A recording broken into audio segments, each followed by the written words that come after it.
के हिसाब से हमारे 56% लगभग यूथ हैं, जो पूरी जनसंख्या का लगभग 56% हमारे यूथ ऐसे हैं जिनको समय पे काम नहीं मिल पा रहा है, या ये कह लें कि उनको योग्यता के अनुरूप काम नहीं मिल पा रहा है। हम किसी भी फैक्ट्री पे जाते हैं तो आप सब जगह देखिए, गाजियाबाद चूंकि इंडस्ट्रियल शहर है, किसी भी फैक्ट्री पे सामने जाइए तो आप वहाँ सब जगह लिखा होता है जो आवश्यकता है हेल्पर की, सफाई कर्मचारी की, मशीनिस्ट की, फीटर की, बहुत सारी ज़रूरतें हैं। दूसरी ओर हम कॉलेजों में जाते हैं, अपने ITI, पॉलिटेक्निक और कौशल विकास मिशन के जो भी कार्यालय चलते हैं, उनमें जिन लोगों को हमारी ट्रेनिंग दी जा रही है उनको जॉब नहीं मिल रहा है। इसका मतलब कहीं ना कहीं प्रॉब्लम है। तो उस प्रॉब्लम को एड्रेस करने के लिए ही मुख्यमंत्री उत्तर प्रदेश के द्वारा इस प्रकार की स्कीम लाई गई है, जिसमें जो यूथ हमारा जो किसी भी प्रकार का तकनीकी प्रशिक्षण प्राप्त है उसको हम 5 लाख रुपए तक का इंटरेस्ट फ्री 4 साल का लोन देते हैं। इसके साथ साथ उन्हें 10% सब्सिडी भी दी जाती है।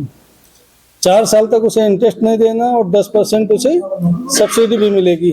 इसके अलावा उसे पास चूंकि गारंटी के लिए कुछ नहीं है तो उसको लिए CGTMSE कवरेज जो है वो भी उत्तर प्रदेश सरकार की तरफ से दिया जा रहा है। तो इस स्कीम के 3 फायदे हो गए। एक तो 4 साल तक का इंटरेस्ट उसे नहीं देना पड़ा, दूसरा उसे टोटल अमाउंट पर 10% सब्सिडी मिल गई, और तीसरा भारत सरकार की ओर से उसकी जो गारंटी का है उसकी भी व्यवस्था सरकार के द्वारा की गई है, वो हम बारोवर से नहीं लेंगे। तो ये 3 तरह के लाभ इसमें हैं। इसमें 5 लाख रुपए तक का लोन होगा।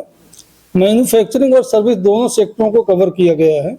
अगर वो सही तरीके से काम करता है तो उसको दूसरी स्कीम में, दूसरे इसके चरण में 10 लाख रुपए तक का हम लोन देते हैं, जिसमें 5% तक की सब्सिडी, मतलब आधी सब्सिडी हम रिम्बर्स करेंगे और आधी सब्सिडी उसे देनी होगी। तो इस प्रकार से आप पूरी स्कीम को अगर समझिए सही तरीके से, तो एक नया लड़का जो मतलब हाई स्कूल, इंटर या ग्रेजुएशन किया, इसके बाद उसने कोई तकनीकी शिक्षा ग्रहण करी, तो इसके बाद उसको रोजगार के भटकने के लिए जरूरत नहीं है। आप 2 लाख, 3 लाख, 4 लाख का लोन लेके आप अपना प्रोग्राम स्टार्ट कर सकते हैं, अपना कार्यक्रम आप शुरू करिए। जब आपको लगने लगे कि अब मैं स्टेबल हो गया हूँ, मैं काम को आगे बढ़ा सकता हूँ, तो आप सेकंड किस्त लीजिए और उससे आप अपने काम को आगे बढ़ा सकते हैं। अभी पिछले साल 24 जनवरी को स्कीम लॉन्च हुई थी और जो टारगेट दिया गया था ये था कि 10 साल में 10 लाख MSME हमें उत्तर प्रदेश में लगवाने हैं इस स्कीम में।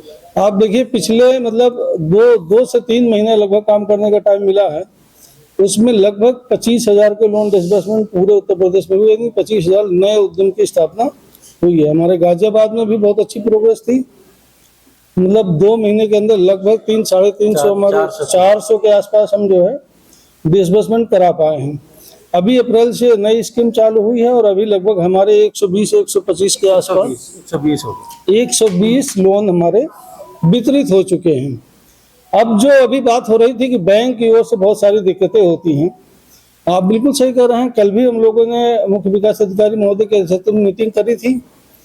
मीटिंग में एक एप्लीकेशन की जो दिक्कतें हैं उनको सामने रख के बैंक से उसका डिस्कस करके एक आवेदन पत्र पर विचार करके हम करवा रहे हैं उसको। कुछ दिक्कतें हैं जो डॉक्यूमेंटेशन के लेवल पे हैं, जो RBI की गाइडलाइन है और बैंक के रूल्स रेगुलेशन में आते हैं, तो उनको पूर्ण कराना बैंक की भी जिम्मेदारी, हमारी भी जिम्मेदारी है, ताकि कोई भी गलत तरीके से लोन ना हो पाए। ये हमारी सबकी जिम्मेदारी है। तो वो जो डॉक्यूमेंट हैं जो चाहिए हमें लाभार्थी से, अगर ये डॉक्यूमेंट उसके पास पूर्ण है तो कोई भी बैंक आपको लोन देने से मना नहीं कर सकता। अगर कोई ऐसा करता है तो आपकी सहायता से वो हमारे पास भी आ सकता है और हम उसके केस को वैसे हर एक आवेदन पत्र को मेरे यहाँ से, मतलब एक लड़के का जो भी आवेदन पत्र है उससे टेलीफोनिक बात करके उसका बैंक के साथ कोऑर्डिनेशन किया जाता है।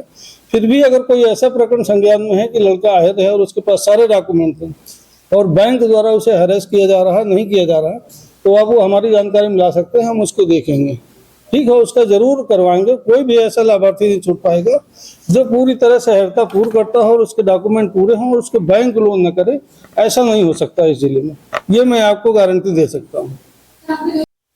देखिए, मैं राजेश गुप्ता गाजियाबाद निवासी हूँ और इस जो ये योजना सरकार की तरफ से जो चलाई जा रही है उत्तर प्रदेश सरकार में, मुख्यमंत्री युवा उद्यमी योजना, इसके बारे में जब मैंने सुना तो मैंने काफ़ी युवाओं में संपर्क किया कि क्या आप सभी जो भी अभी काम के सिलसिले में कुछ रोजगार तलाश रहे हैं आपको इस योजना की कोई जानकारी है? उन्होंने कहा कि अभी हमारे तक बहुत ज़्यादा जानकारी नहीं पहुंची है, तो हमें कैसे पैसे मिल सकते हैं, हम कैसे अपना व्यापार बढ़ा सकते हैं, कुछ नया काम कर सकते हैं। तो मेरे भी दिमाग में ये विचार आया कि मैं इस विभाग से मिलूं, और मैं सर से मिला, deputy commissioner of industries Shri Paswan ji से मैं मिला और इनसे मैंने चर्चा की इस बारे में। और मैंने इनसे कहा कि मैं अपनी इच्छा से जगह जगह कैंप लगा करके विभाग के सहयोग से, सर के सहयोग से पूरे गाज़ियाबाद ज़िले में इसका कैंप लगाऊं।